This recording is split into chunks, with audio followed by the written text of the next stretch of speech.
ایک دوست نے دوسرے دوست سے کہا کہ دوست کا مطلب کیا ہوتا ہے؟ دوست نے مسکرا کر کہا، ارے پاگل، ایک دوست ہی تو ہے جس کا کوئی مطلب نہیں ہوتا، اور جہاں مطلب ہو وہاں پر دوست نہیں ہوتا۔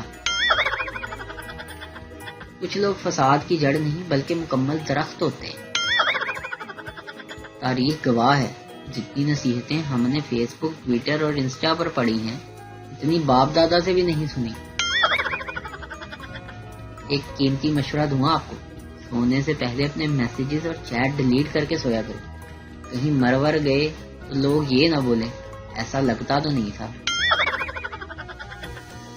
لاکھوں تانوں اور گھورتی نگاہوں کے حصار میں موبائل استعمال کرنا بھی ایک ٹیلنٹ ہے۔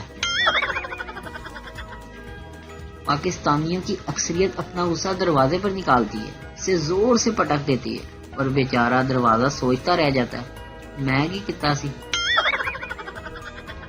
اس نے کہا اپنا نمبر دے دو، میں نے بھی کہہ دیا 500 روپے دے اور پوری سیم ہی لے جا۔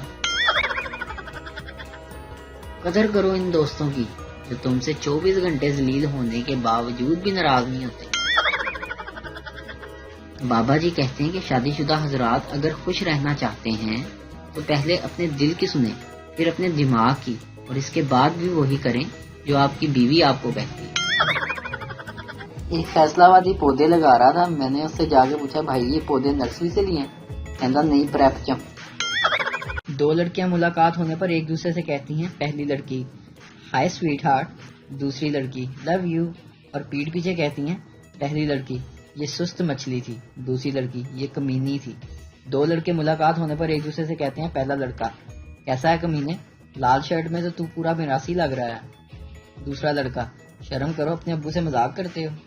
اور ایک دوسرے کی پیٹھ پیچھے کہتے ہیں، پہلا لڑکا بندہ بہت گریٹ ہے یار، دوسرا لڑکا جگر ہے اپنا۔ ہمارے ہاں کے دیسی بچوں کو جتنے بھی مہنگے کھلونے دلا دو، انہوں نے پتیلے پر چمچ مار کر ہی خوش ہونا ہوتا ہے۔ یقین کرو یہ عورتوں کا حوصلہ ہے جو سارا دن گھر میں رہ لیتی ہیں، ہم تو پاگل ہو جاتے ہیں شام تک۔ میرے دوست کو صرف چائے نہیں بنانی آتی تھی، پھر میں نے اسے شادی کا مشورہ دے دیا، اب ماشاءاللہ وہ برتن اور کپڑے اچھی طرح دھو لیتا ہے، اس کے ساتھ ساتھ بہترین کھانا بھی بنا لیتا ہے۔ ایک فقیر گھر کے پاس آواز لگا رہا تھا، کوئی بابے نو روٹی کھوا دو، بابا چاول بھی کھا لیندا ہے، بابا آئس کریم بھی کھا لیندا ہے، بابا برگر بھی کھا لیندا ہے۔ گھر سے آواز آئی، بابا جتیاں بھی کھا لیندا ہے۔ بابا نہیں پتر، سخت غذا منع ہے۔ رانا 6 سال بعد اپنی پہلی محبت صبا سے ملا۔ صبا یہاں کیوں آئے ہو؟ رانا رومانٹک موڈ میں، تمہاری مسکان دیکھنے کے لیے۔ صبا مسکان بیٹی ادھر آؤ، تمہارے ماموں تمہیں دیکھنے آئے ہیں۔ بیوی تم نے شادی سے پہلے کیوں نہیں بتایا کہ تم اتنے غریب ہو؟ شوہر 1000 بار بتایا تھا کہ تمہارے علاوہ میرے پاس کچھ نہیں، تم یہ بات سن کر پاگلوں کی طرح ہنسنے لگتی تھی۔ پاکستانی خواتین کا بھی جواب نہیں، یہ محبت کے نام پر پہلے تو اپنے شوہر کو تیل کے کنویں سے تلے ہوئے انڈے پراٹھے بنا بنا کر کھلاتی ہیں، اور پھر موٹی توند کے مردوں کے خلاف پوسٹ لگا لگا کر بیچارے کو شرمندہ بھی کرتی ہیں۔ میچورٹی اپنی جگہ ہے، اور دکان کے CCTV میں خود جگہ۔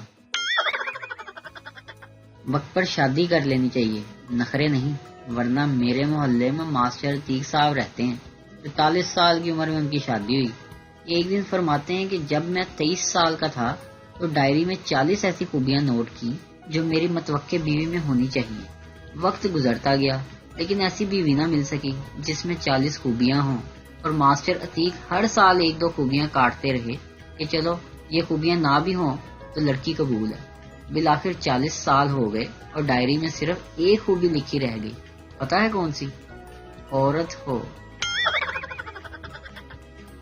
بابا جی کہتے ہیں کہ جوان نسل کے بگڑنے کی اصل وجہ موبائل یا پھر انٹرنیٹ نہیں بلکہ 10ویں 11ویں اور 12ویں کی اردو غزلیں ہیں۔ اچھے سے اچھے بچے کو بھی عاشق بنا دیتی ہیں، جیسا کہ دید کی طلب ہو تو نظریں جمائے رکھنا غالب، نقاب ہو یا نصیب سرکھتا ضرور ہے۔ اب بتاؤ یہ غالب ہے یا پھر عمران ہاشمی؟ شوہر بیمار تھا، بیوی نے خون کی بوتل دی، ڈاکٹر نے کہا مبارک ہو آپ کا خون مل گیا ہے۔ شوہر بولا ارے ڈاکٹر صاحب ملے گا کیسے نہیں، 20 سال سے تو میرا خون پی رہی ہے۔ پہلے زندگی میں تھوڑی سی بوریت تھی، اب بوریت میں تھوڑی سی زندگی ہے۔ کل رات کی پارٹی میں ایک سمارٹ بھائی صاحب نے پہلے دال چاول کھائے، پھر بادام کا حلوہ کھایا اور پھر سے دال چاول کھائے۔ میں نے پوچھا بھائی صاحب ایسا کیوں؟ بھائی صاحب بولے موسم خراب چل رہا ہے، اگر الٹی ہوئی تو دال چاول باہر آئیں گے، دست لگے تو بھی دال چاول، بادام کا حلوہ بیچ میں ایک دم فٹ۔ پاکستان دنیا میں ایک واحد ملک ہے جہاں شام کو مغرب کے بعد پرفیوم لگاؤ تو جن چمڑ جاتا ہے۔ شادی کے بعد بیوی کیسے بدلتی ہے، لیجئے سنیے۔ 1 سال بعد میں نے کہا جی کھانا لگا دوں، آپ نے کافی دیر سے کچھ نہیں کھایا۔ 2 سال بعد جی کھانا لگا دوں۔ 3 سال بعد کھانا بن چکا ہے، جب کھانا ہو تو بتا دینا۔